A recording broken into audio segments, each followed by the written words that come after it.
Welcome to the show.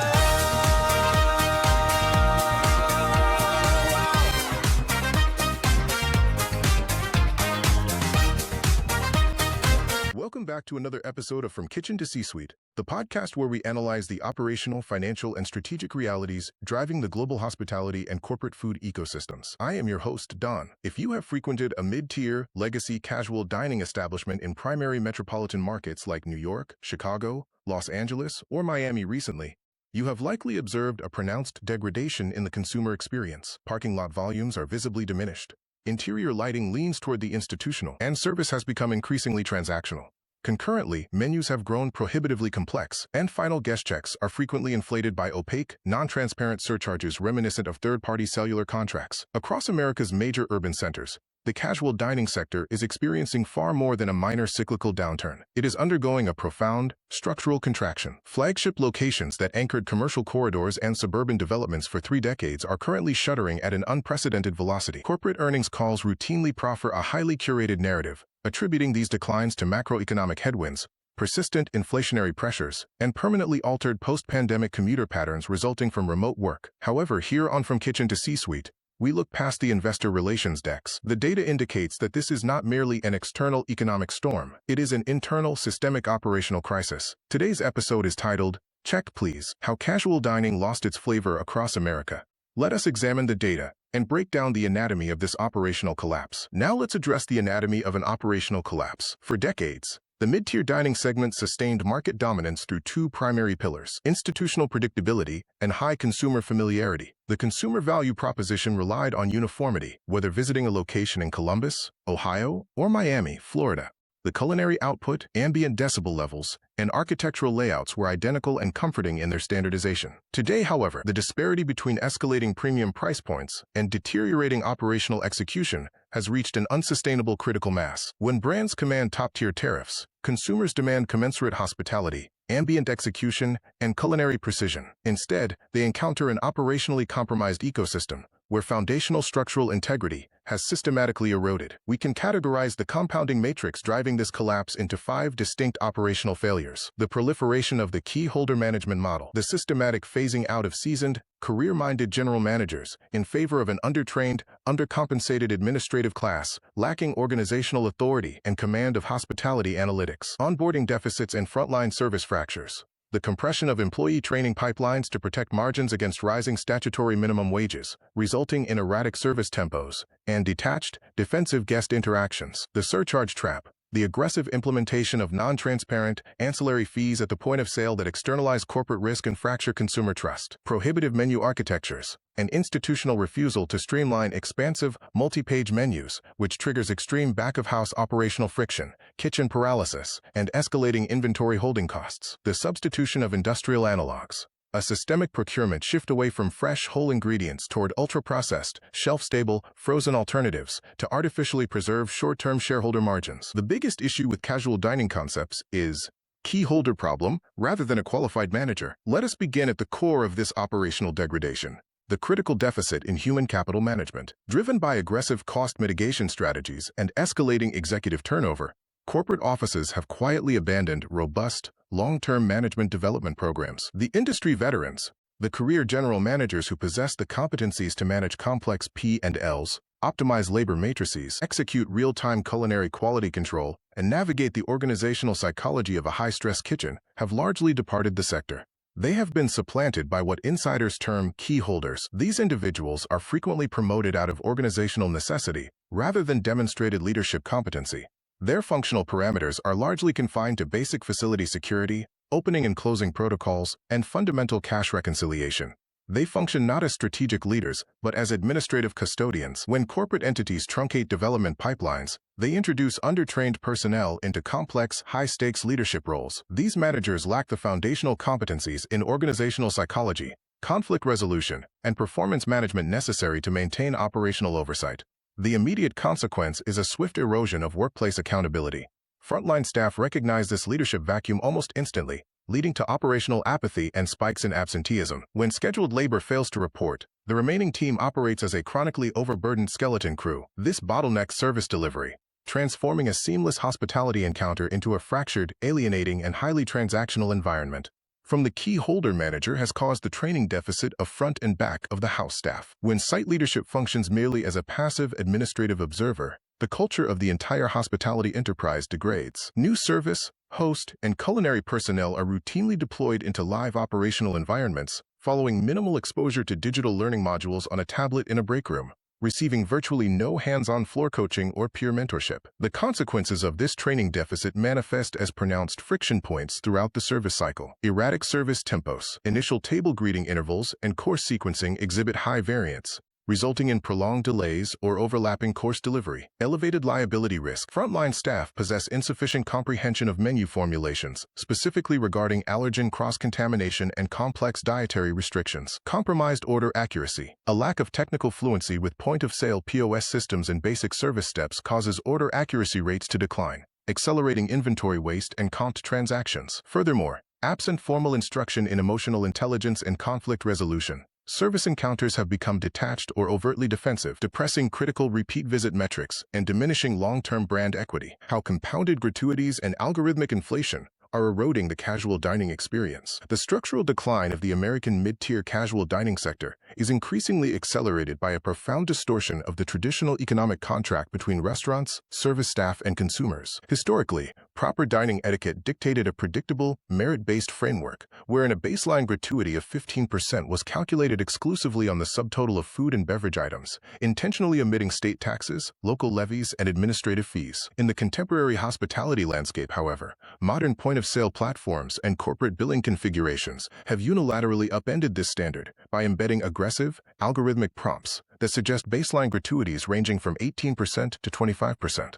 Crucially, these systems frequently calculate percentages against the final, gross total of the bill rather than the net cost of the meal, effectively forcing consumers to pay a compounded premium on government sales taxes and newly instituted operational surcharges. This deceptive mathematical shift has triggered severe tip fatigue across the American dining public, sparking an adversarial friction that fundamentally alters consumer behavior. Rather than absorbing these escalating expenses, patrons are executing defensive menu auditing, deliberately omitting high-margin add-ons such as appetizers, premium alcoholic beverages, and desserts, or altogether bypassing the restaurant segment in favor of home dining. This defensive retrenchment creates an acute operational paradox for frontline waitstaff. While corporate systems demand higher percentages, the resulting consumer sticker shock entirely paralyzes the server's ability to execute traditional upselling techniques. Consequently, a practice designed to bolster employee compensation has instead stifled volume, alienated core demographics, and transformed an industry built on voluntary hospitality into a sterile, transactional battleground. The sneaky surcharge scam that restaurants have relied on to balance the bottom line. This brings us to the psychological friction point occurring at the conclusion of the guest experience: the aggressive deployment of non-transparent, ancillary fees at the point of sale. Rather than adjusting base menu prices transparently to reflect macroeconomic realities, corporate operators have adopted a fragmented pricing strategy. They maintain artificially suppressed base prices to drive customer acquisition, then externalize standard operating overhead directly onto the guest check through an opaque array of line-item additions. Supply chain surcharge. Corporations frequently justify the imposition of a supply chain surcharge by citing localized volatility in agricultural procurement and unpredictable disruptions across global distribution networks. This narrative frames the fee as an unavoidable reaction to external, systemic challenges in sourcing raw materials. In terms of actual operational function, however, this surcharge serves to offload fundamental logistical risks directly onto the consumer. By converting variable wholesale market spikes into an immediate customer expense, the enterprise successfully insulates its own profit margins from the inherent risks of global commerce.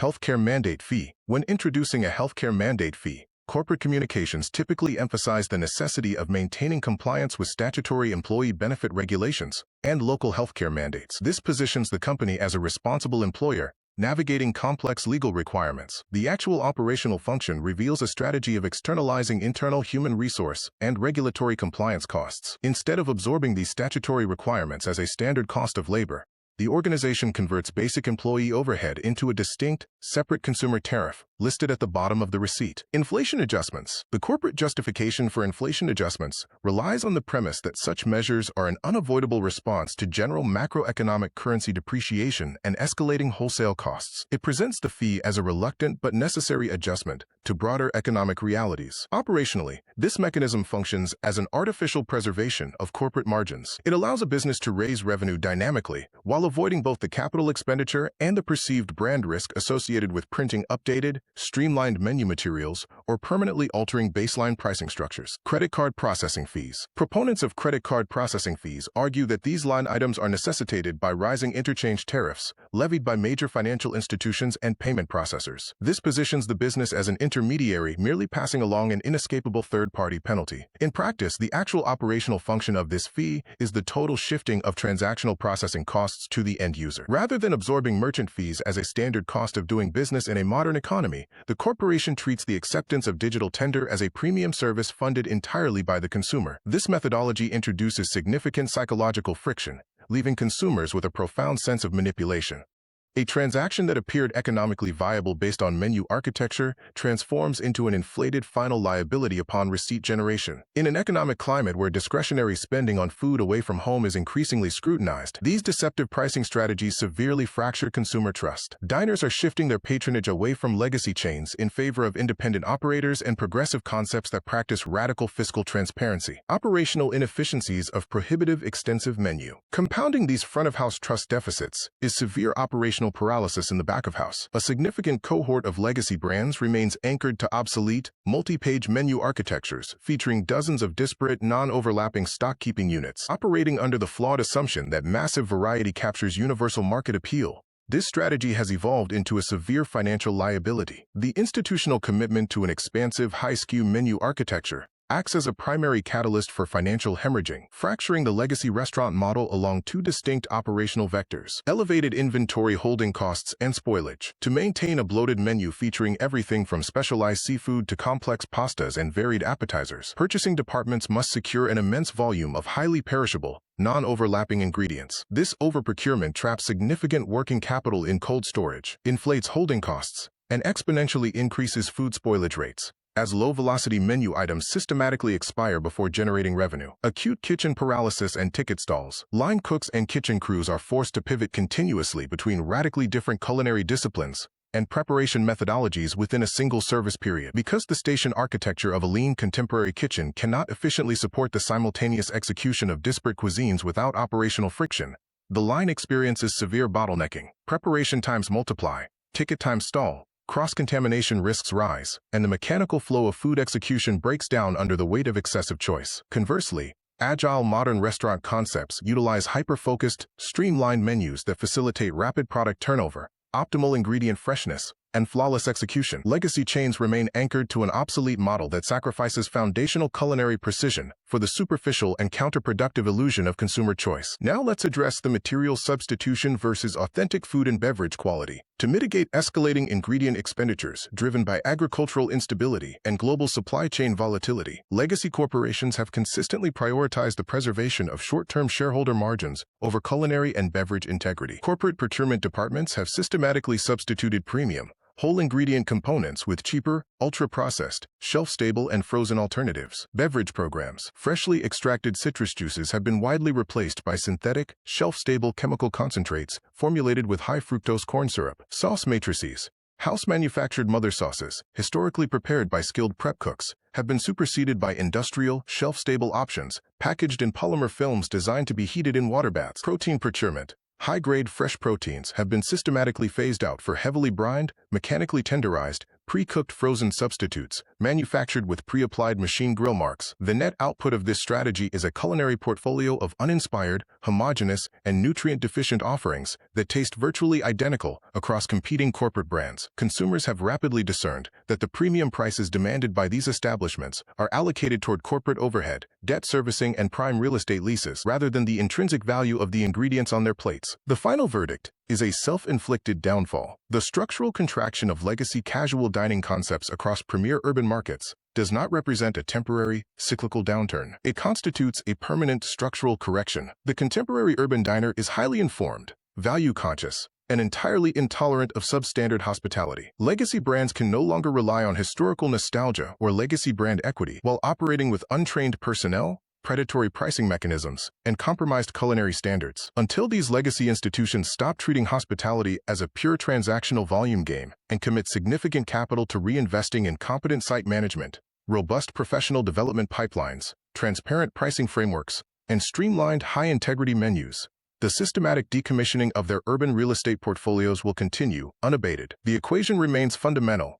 To retain market viability, an enterprise must justify the consumer's discretionary expenditure. If an operator cannot deliver a hospitality experience that justifies a premium price tag, the consumer base will inevitably demand the check. I am Don, and this has been From Kitchen to C-Suite. Thank you for listening. We will reconvene next week when we analyze the supply chain mechanics of the emerging hyperlocal agronomy market. Until then, maintain high operational standards, cultivate lean operations, and practice transparent pricing. This podcast is supported by the generous commitment of our sponsors. We extend our sincere gratitude to HRB Universal. Their dedication to providing comprehensive resources and promoting operational excellence is key to empowering professionals across the culinary and hospitality industries. We also want to acknowledge the Plate and Pour Collective Equity Partner Program.